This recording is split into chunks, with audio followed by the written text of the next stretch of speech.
আমার জীবনের বাস্তব এক ঘটনা। বগুড়ায় কয়েক মাস আগে আমার এক মাহফিল শেষে যখন ছাত্রদেরকে পাগড়ি প্রদান করতেছিলাম, হাফেজ ছেলেরা পাগড়ি নিতেছিল, নাম বলতেছে এক এক ছেলের মাথায় আমরা পাগড়ি পড়াচ্ছিলাম, আলেম ওলামারা সহ। হঠাৎ এক ছেলের নাম বলতেছে মুআজ রহমাতুল্লাহ আলাইহি, নাম বলছে কিন্তু দেখি কোনো ছাত্র সামনে নাই। কিরে মুআজ কই? কয় হুজুর মুআজ তো মারা গেছে। তাইলে নাম কেন পড়লেন? পাগড়ি কারে দিমু? কয় হুজুর পাগড়িটা হাতায়া দেন, মুআজের মা পর্দার আড়ালে বসে আছে, সেখান থেকে পাগড়ি গ্রহণ করুন। প্রত্যেকটা মানুষের দিল নরম হয়ে গেছে। পাগড়িটা হাতায়া একটা ব্যাগে দেওয়া হলো, ছোট্ট একটা বাচ্চা নিয়ে মুআজের মার কাছে পৌঁছায়া দিল। বয়ান শেষে আমি যখন খানা খাচ্ছিলাম, মুহতামিম সাহেবকে জিজ্ঞাসা করলাম, মুহতামিম সাহেব, জীবনে এই অভিজ্ঞতা আমার এই ফার্স্ট যে মৃত ছেলেকেও পাগড়ি দেওয়া হয়। এই কথা বলতেই মুহতামিম সাহেব দেখে কাঁদতেছে, বড় হাফেজ সাহেব পাশে বসা, সেও কাঁদতেছে। আমি কই কাঁদেন কেন? কয় ওস্তাদ, এই মুআজ হলো আমার মাদ্রাসার 1 নম্বরের ছাত্র, আমাদের সম্পদ ছিল। আমার ছেলের জন্য আমার এত মায়া লাগে না যতটা মায়া আমার এই মুআজের জন্য। আমি বললাম এত কি গুণ হয় এই মুআজের? কয় ওস্তাদ, মুআজ 18 মাসে কোরআনের হাফেজ হয়, জীবনে পাগড়ি ছাড়া নামাজ পড়ে নাই, মুআজের বাবা নাই, মুআজের মা বড় অসহায়, এই মাদ্রাসা লিল্লা বোর্ডিং এ মুআজ রে এতিমখানায় ফ্রি খাওয়াই আমরা, চিকিৎসা পর্যন্ত আমরা করাই। আমি বললাম তাহলে মুআজ কেমনে মারা গেল?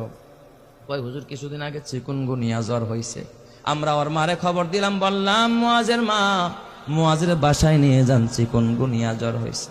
মুআজ বাসায় যাইতে চায় না। কয় ওস্তাদ বাসায় গেলে জামাতের সাথে নামাজ পড়তে পারি না, ফজরের নামাজটাও জামাতে পড়া হয় না, আমারে বাসায় দিয়েন না, মরে যাইতো মাদ্রাসায় মরবো, বাসায় যাব না।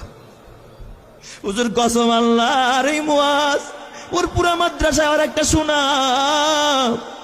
মুআজ বাসায় যায় না, মৃত্যুর আগের দিনও জোহরের নামাজটা মসজিদে গিয়া পড়েছে, আসর থেকে নিয়ে তার অবনতি, রাত্রিবেলায় এশারের নামাজের পরে আমরা পার্শ্ববর্তী ক্লিনিকে নিয়ে গেলাম, সেখানে বাবা অক্সিজেন লাগায় রাখছে।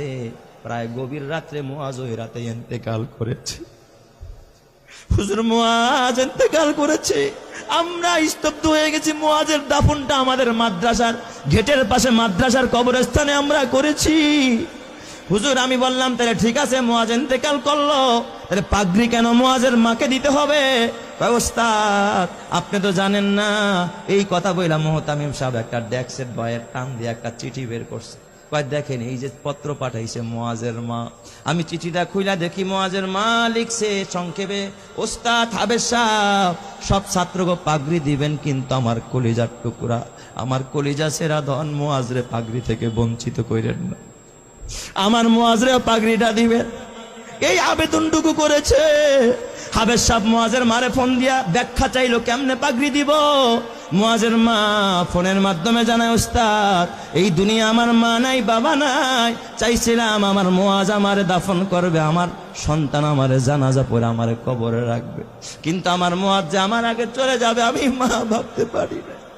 এই দুনিয়ায় এখন আর আমার কেউ নাই, দুনিয়া আমার স্বামী নাই, আমার মা নাই, বাবা নাই, আমার কলিজার টুকরা মুআজও চলে গেল। ওস্তাদ ওই পাগড়িটা আমি মা আমার মাথার কাছে দিয়া, মাথার নিচে দিয়া আমি প্রতি রাত্রে ঘুমাবো, আর আমি আমার ওয়ারেসকে বলে যাব, আমার ওয়ারেসেরা আমার মুআজ তো জানাজা পড়তে পারবে না, আমি মা যদি মারা যায় তোরা আমারে বাজারের কাফনের কাপড় দিয়ে আমারে কাফন পড়াবি না। আমার মুআজের যে পাগড়িটা মাদ্রাসা থেকে পাইছে, আমি মাকে আমার কলিজার টুকরার পাগড়িটা দিয়ে আমি মারে কাফন পরাই আনছি। আমি এই পাগড়িটা কাফনের কাপড় হিসাবে ব্যবহার করব, এই জন্য আমি শুধু পাগড়িটা চাই।